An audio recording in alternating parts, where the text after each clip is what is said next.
राष्ट्रसंत तुकडोजी महाराज जी ने लिखा हुआ भजन है कि कहाँ हाथ पकड़ोगे दुनिया का बाबा, जीने में भी तौबा और मरने में भी तौबा। कहाँ हाथ पकड़ोगे दुनिया का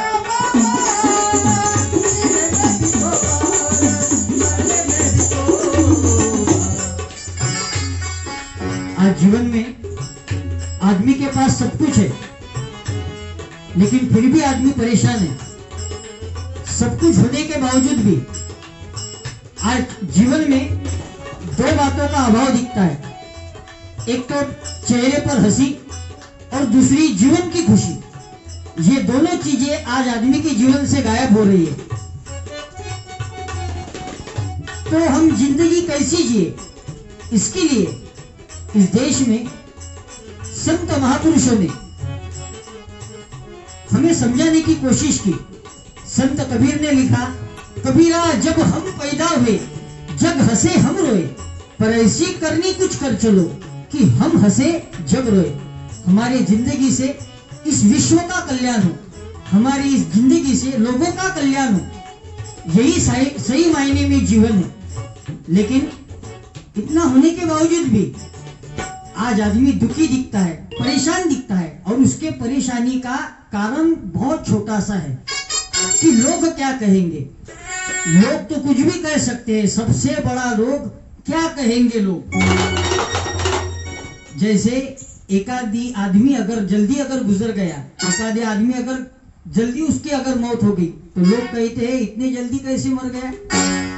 और वही आदमी अगर एक आदमी बहुत देर बाद अगर मरता है, अगर मर ही नहीं रहा है, तो लोग कहते हैं बहुत दिन जिया। मतलब वो मरने वाले ने कब मरना चाहिए और जीने वाले ने कब जीना चाहिए, ये भी समझना जरूरी है। लोग क्या कहेंगे इसके बारे में हमें अभी ज्यादा सोचना नहीं चाहिए, क्योंकि हमें जो संत महापुरुषों ने जो शिक्षा दी है, उस पर अगर हम चलेंगे, उस पर अगर अमल करेंगे, तो सही मायने में हम जीवन अच्छा जी सकते हैं। ये अभी हमें ये बातें समझनी पड़ेगी, नहीं तो कुछ लोगों का जीवन समझते हुए पूरा लंबा हो गया। जैसे बचपन में माँ बाप कहते हैं तुझे कुछ नहीं समझता, वही लड़का जब स्कूल में जाता है तो टीचर उसे कहते हैं तुझे कुछ नहीं समझता। वही लड़का जब उसकी शादी हो जाती है तो उसकी बीवी उससे कहती है तुझे कुछ नहीं समझता। वही लड़का जब बूढ़ा हो जाता है, बूढ़ा होने के बाद उसकी नाती उसको कहते हैं तुझे कुछ नहीं समझता। फिर इसको समझता कब है, यही नहीं समझता।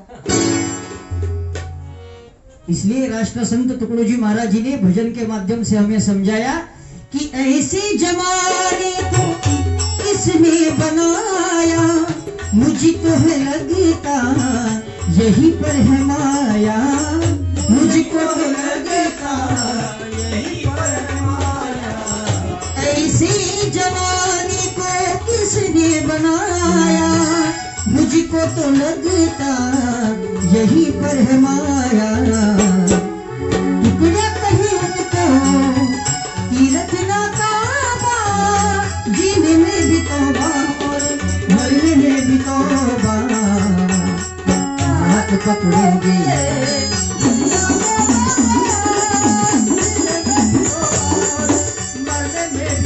इसलिए सही मायने में हम जीवन इस जिंदगी का आनंद लेना चाहिए, क्योंकि दर्द एक है लेकिन सहने के तरीके अलग अलग है।